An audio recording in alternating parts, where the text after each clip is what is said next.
Moi, je travaille depuis 15 ans sur les classes populaires. On est très peu à travailler sur des classes populaires depuis en tout cas 15 ans.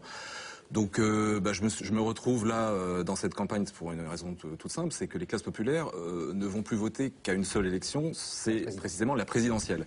Donc du coup, ça intéresse la gauche, ça intéresse la droite. Un peu plus la droite, puisque vous avez rencontré 2 fois Nicolas Sarkozy, mais pas François Hollande. Alors bon, c'est un peu un hasard. J'aurais dû le rencontrer, mais bon, disons que voilà, mes thèses sont sur la table du Parti socialiste et de la gauche via Chevènement depuis une dizaine d'années, quoi. C'est pas neuf. Alors donc, Zemmour connaît littéralement par cœur votre livre. Alors, on peut le dire. Il va se lancer dans un exercice un peu périlleux qui est celui de résumer vos thèses, parce que c'est un livre à la fois très informé et très dense. Donc la parole est à Zemmour. Alors, d'abord, je suis désolé d'avoir mal prononcé votre nom pendant 2 ans. Donc maintenant, je dirais Guy Lui, promis. Voilà. Deuxièmement, je vais vous faire tout de suite une critique de fond, ou plutôt de forme. Comme ça, il ne dira plus que... Parce que Mick Jagger, quand même, chante mieux que vous n'écrivez.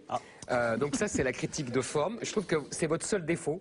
Vous avez repris les mauvaises habitudes des universitaires qui écrivent avec une espèce de charrue. Voilà. D'accord, alors j'écris comme une charrue, voilà. D'accord, sauf que les universitaires ne pensent pas. Donc, ça, je suis d'accord avec vous, vous pensez, voilà. Et vous analysez. Alors là, maintenant, c'est le résumé que je vais essayer de faire vraiment très vite, et vous me dites, c'est vraiment de bonne foi que je vais le faire, c'est comme ça que c'est ce que j'ai retenu de votre livre. S'il y a quelque chose qui vous déplaît ou qui vous paraît faux, vous me le dites. Premièrement, la mondialisation depuis 20 ans a prolétarisé la classe moyenne. Deuxièmement, la mondialisation a reconfiguré le territoire avec des villes métropoles qui sont privilégiées puisque c'est le centre des flux de la mondialisation et des villes lointaines, petites villes, moyennes villes, complètement délaissées, d'où tout s'en va, même les services publics. Dans ce tableau-là, les banlieues sont défavorisées par rapport aux villes métropoles, mais très favorisées par rapport aux villes délaissées puisqu'elles sont autour des villes métropoles. Jusqu'alors, c'est le livre que j'ai lu, donc tout va bien. Oui, alors... Non, mais dites-moi, très favorisé. Enfin, favorisé. Voilà, donc, par rapport aux villes délaissées. Non, ce qui est très important, c'est quand on parle des classes populaires, il y a une diversité des classes populaires, comme il y avait hier une diversité des classes moyennes. Il y a effectivement des classes populaires en banlieue. D'ailleurs, on appelle ça les quartiers populaires, les territoires populaires. Mais il y a aussi une autre fraction des classes populaires qui n'est effectivement plus dans les grandes métropoles et qui vit effectivement dans ces espaces industriels, petites villes, etc. Donc, troisièmement, il y a donc une insécurité économique et sociale. Et à cette insécurité économique et sociale s'ajoute une insécurité culturelle qui a été provoquée par le multiculturalisme. C'est-à-dire que vous expliquez très bien que dans les banlieues, personne n'aime être en minorité, c'est une phrase que je reprends tout le temps, et que donc à partir d'un certain degré ou flux d'immigration, il y a les minoritaires et les majoritaires, et quand les majoritaires sont issus de l'immigration, tout naturellement, ils vivent comme au pays, et donc les minoritaires, en l'occurrence les Français de souche, ne se sentent plus en France, entre guillemets, et donc déménagent dès qu'ils le peuvent et s'éloignent. Donc ça c'est le quatrièmement, et enfin le cinquièmement, cette distanciation, cette dissociation, cette séparation tue le fameux vivre ensemble qui n'est en fait justement qu'une antiphrase, puisque justement on emploie ce mot au moment où ça n'existe plus, et c'est le mot des bobos qui, eux, échappent largement à cette promiscuité sociale, ethnique, source de tous les conflits. Voilà. Est-ce que j'ai bien résumé ? Oui, on peut dire ça. On est. Il y a un flottement. Non, c'est pas ça. C'est que bon. Non, mais allez-y. C'est pas grave. Il faut rentrer un peu dans. Évidemment, on est là pour ça. La question du séparatisme. Mais si vous voulez, pour les gens qui n'ont pas lu, il fallait. Bien sûr, mais la question du séparatisme, elle n'est pas seulement l'évitement de l'autre. Elle correspond aussi à des logiques foncières, à des logiques économiques. Ne pas oublier une chose, c'est que quand on parle de désindustrialisation, avec ces industries qui partiraient à l'étranger, elles sont d'abord délocalisées de la ville vers les espaces ruraux. Donc il y a aussi la classe ouvrière qui a suivi et de la banlieue vers les espaces ruraux. Voilà, il y a les logiques foncières qui fait qu'on ne peut plus vivre en ville. Bref, tout ça a joué dans une logique qui effectivement aboutit aujourd'hui à une séparation. Après, il y a effectivement ce qui se passe dans des territoires bien déterminés, qui sont effectivement les banlieues, les zones urbaines sensibles, etc., qui sont en réalité des territoires SAS, des SAS entre le nord et le sud, où ça bouge beaucoup. Bref, où il y a aujourd'hui une instabilité démographique. Parce qu'on ne faut pas oublier une chose, c'est qu'aujourd'hui, on est au temps des minorités et des majorités relatives. C'est pour ça que tout ce concept de minorité est toujours très ambivalent. On peut le prendre toujours par tous les bouts, mais en réalité, on est bien cette insécurité culturelle, elle est bien là. Alors après, il y a la question du multiculturalisme.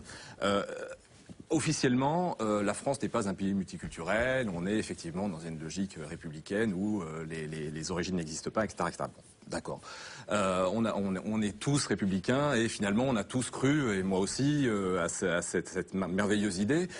Sauf que dans le réel, ça se passe pas exactement comme ça. Pourquoi? Parce que dans un système multiculturel, l'autre ne devient pas soi. Or, en France, cette idée que l'autre ne devient pas soi est un choc encore plus gigantesque, puisque l'assimilationnisme républicain, c'était vraiment l'autre devient moi. Donc du coup, je peux accueillir l'autre sans aucune difficulté. Aujourd'hui, on est dans cette nouveauté, une société multiculturelle où l'autre ne devient pas soi, et où du coup, l'autre, ça proportion dans un territoire donné devient important. Et tous les débats sur l'islam, etc., n'est pas un débat sur l'islam. D'ailleurs, moi, je dis toujours, d'ailleurs, je ne parle pas d'islam dans le livre. Si on avait 6 millions de Sikhs en France, on parlerait du sikhisme et savoir, voilà. Attendez, vous dites plus dans votre livre, je suis tout à fait d'accord avec vous, vous dites plus. Vous dites le multiculturalisme a été imposé par les élites des années 70 à aujourd'hui. On a ôté à l'ouvrier français son rôle de passeur culturel, de mentor de l'immigré qui arrivait et en même temps à qui il apprenait, entre guillemets, la culture française. On lui a dit, toi, t'es qu'un beauf raciste et l'autre doit développer son droit à la différence. C'est ça l'origine du multiculturalisme à la française et c'est ça le problème aujourd'hui des banlieues. C'est ça qui explose aujourd'hui. Oui. On est bien d'accord. Mais ça ne vient pas forcément d'en haut. C'est pas forcément tout ce qui a été pensé. C'est un phénomène de société depuis 30 ans. Je voudrais ajouter quelque chose au résumé d'Éric Zemmour. À savoir que le fait que les couches populaires reculent loin des centres urbains a fait qu'on peut reprendre le fameux adage, loin des yeux, loin du cœur, ils ont cessé d'être des préoccupations pour la gauche. Donc, couche populaire était censée être le socle électoral de la gauche. Ce n'est plus le cas. Les couches populaires ont voté pour Sarkozy en 2007. Et la gauche, vous le confirmez dans votre livre, ne s'en préoccupe pas. Aujourd'hui, on a deux grands partis dont le socle électoral est devenu très spécifique. Je résume un peu vite, mais l'UMP, c'est quoi le socle électoral? Ce sont des gens de plus de 60 ans, des retraités. La grosse masse électorale. Au PS, quelle est la masse électorale? Plutôt des fonctionnaires. Bref, si je prends les deux gros électorats qui font l'élection et qui demain feront le prochain président de la République, que ce soit Hollande ou Sarkozy, ce sont des catégories qui ne sont pas au front finalement de la mondialisation, qui sont un peu en retrait, plus ou moins protégées. C'était déjà vrai. Une bonne part des couches populaires ont voté Sarkozy. Mais justement, mais parce qu'il a tenu un discours le péniste, etc., sur des thématiques identitaires. Mais ce qui est très important aujourd'hui, c'est qu'on a une question sociale qui est très forte, gigantesque. C'est la première question. Sauf que les gens, surtout en milieu populaire, ont intégré le fait que la gauche n'avait pas forcément de réponse à ces questions-là. Du coup, il y a aussi une autre question qui vient se poser, qui se combine avec la question sociale, qui est une question identitaire, à laquelle, évidemment, Sarkozy cherche à répondre. Non, vous ne pouvez pas balayer ça comme ça, parce que je pense, sans vouloir vous vexer, que dès 2007, des gens comme Patrick Buisson, sans vous avoir lu, parce que votre livre est de 2010. Conseiller très droitier de Nicolas Sarkozy. Exactement. Avaient vu ce que vous dites. Alors, il l'avait vu moins scientifiquement, vous voyez, il ne l'avait pas vu, mais moi je me souviens de discussions avec lui sur ce qu'il appelait la ligne TGV. Donc il avait très bien vu ce décalage des populations qui allait de plus en plus loin de la banlieue. Et d'ailleurs, le résultat, vous le dites vous-même dans votre livre, et je sais parce que j'avais fait moi un papier dès 2007, on a eu un vote ethnique en 2007. On a 90% des gens qui se déclarent musulmans qui ont voté Ségolène Royal, et 80% des gens qui se déclarent catholiques, pratiquants ou juifs qui ont voté Nicolas Sarkozy. C'est la première fois dans la République française qu'on a eu un vote ethnique. Mais c'est quand même important par rapport aux catégories populaires, c'est qu'effectivement elles ne sont plus aujourd'hui là où ça se passe, c'est-à-dire dans les grandes métropoles. C'est-à-dire que hier, la classe ouvrière était localisée dans les villes où il y avait une production industrielle. Elle était au cœur de l'action. Était au cœur de l'action, était au cœur finalement des logiques politiques, culturelles, bref, c'était là où ça se passe. Aujourd'hui, Ces catégories populaires, majoritaires, parce qu'il faut le rappeler, ouvriers, employés, c'est très majoritaire en France, et surtout si on y ajoute les retraités qui sont d'anciens ouvriers et employés, et les chômeurs qui sont tous des ouvriers et des employés, des anciens. Bref, sociologiquement, ce pays se structure autour de ces deux catégories. Or, aujourd'hui, elles sont à l'écart de ces grandes métropoles. Grande métropole, si je prends les 25 plus grandes métropoles, c'est en gros 40% de la population. Donc on a 60% de la population qui est ailleurs. Or, cet ailleurs, il est effectivement invisible. Invisible, mais de la droite aussi d'ailleurs, parce que Sarkozy, bon, effectivement, il a compris comment... Non, mais n'empêche que c'est Sarkozy qui a repris vos analyses au bon, pas la gauche, alors que vous êtes la gauche. Ou Marine Le Pen. Bien sûr, non, mais parce que Marine Le Pen, elle reprend vos analyses sans vous citer, mais elle reprend, d'ailleurs en vous citant parfois, mais elle reprend aussi certaines de vos analyses. Parce que vous avez un problème avec la gauche, qui est que d'une part, vous avez un candidat comme Hollande qui n'est pas protectionniste. Or, on comprend bien en vous lisant que c'est la mondialisation, la première cause, et donc le libre-échange massif qui a déséquilibré tout ça. Et donc, en tout cas, vous voulez qu'on pose la question interdite. Et deuxièmement, vous avez un Mélenchon qui, lui, veut régulariser tous les sans-papiers, et donc qui veut aggraver ces flux d'immigration, et le côté personne n'aime être minoritaire. Bien sûr, oui. Non, mais c'est-à-dire que le problème de Mélenchon, c'est que son discours, il est sympa, mais ça c'est un discours des années 80. Quoi. Je sais qu'entre-temps, il s'est passé effectivement un truc qui s'appelle la mondialisation, et derrière, son corollaire, l'immigration, etc. Bon, ça, on est d'accord. Mais quand même, sur le fond, pourquoi la gauche a du mal avec ça? C'est pas que la gauche n'a pas compris. Il y a plein de gens à gauche qui ont compris. Hollande a parfaitement pigé ça. Il sait très bien que les classes populaires où elles sont, etc., les cartes, bon, il a intégré. Mais comment parler à son électorat, y compris Bobo, etc., en parlant aux classes populaires? Comment parler aux classes populaires sans désespérer Bobo Landon? C'est hyper compliqué. Je me mets à leur place. C'est-à-dire que si je fais, moi, du marketing électoral, finalement, je me dis que finalement, la note Terra Nova, qui était assez cynique, avec cette idée, on lâche la classe... Mais finalement, si on fait du marketing, c'est vrai que si on a envie que Hollande soit au moins au second tour, rassemblons notre camp, et voilà. Moi, tu comprends mieux pourquoi je ne suis pas de gauche. Non, mais moi, je suis fidèle à la classe populaire de mes ancêtres. Ça fait longtemps que j'avais compris. Mais moi, je n'ai qu'une idole, c'est Mick Jagger, et donc j'ai eu un œil un peu plus critique sur ce livre que j'ai trouvé passionnant. Mais à un moment, je trouve que vous poussez un peu trop loin le bouchon, parce que ça commence par des grandes déclarations du genre... Page 126, à partir de dynamiques sociales et territoriales, on assiste bel et bien au développement d'un séparatisme culturel qui risque de mettre en péril le vivre ensemble. Alors là, on se dit, il va nous donner des exemples fracassants. Et puis, non, vous esquivez le sujet, vous nous parlez des États-Unis, où la situation est quand même très différente de la France. On se dit, est-ce que le modèle républicain français n'est pas plus solide que ce que vous dites?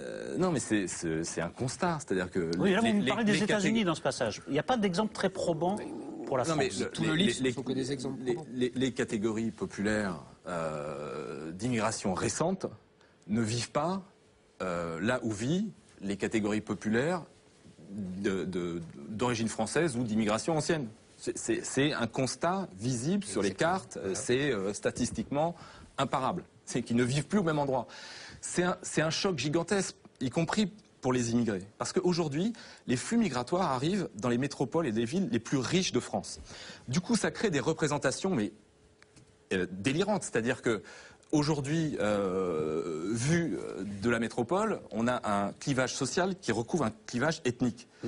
Ça, c'est explosif. C'est-à-dire que quand vous êtes à Paris, par exemple, les pauvres, c'est les minorités ethniques, et les riches, c'est les bobos, etc.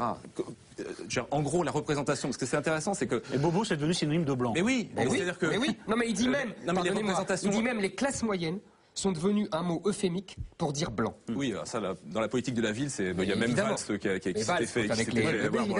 Quand vous dites classe moyenne, quand vous travaillez sur les quartiers, entre guillemets, ça veut dire blanc. Ça veut dire blanc. Voilà. Bon, donc bref, il y a plein de... C'est clair. Non, mais ce qui est intéressant, c'est les représentations. Alors, il y a effectivement des représentations négatives des minorités ethniques. Le noir est comme ça, l'arabe est comme ça. Ok. Ça marche aussi dans l'autre sens. C'est-à-dire que, vu de banlieue, la représentation du blanc, elle est essentiellement le fonctionnaire de police, le prof, le bobo, le bourgeois. Tout l'imaginaire populaire traditionnel de l'ouvrier n'existe pas, y compris en banlieue. Et d'ailleurs, c'est assez marrant parce que ça se parle. C'est-à-dire que les catégories supérieures pensent que les catégories populaires se résument aux banlieues. D'ailleurs, on dit les quartiers populaires comme si ça s'arrêtait là. Et inversement, les banlieues pensent que les catégories supérieures, c'est forcément des gens qui gagnent 5 000 € par mois.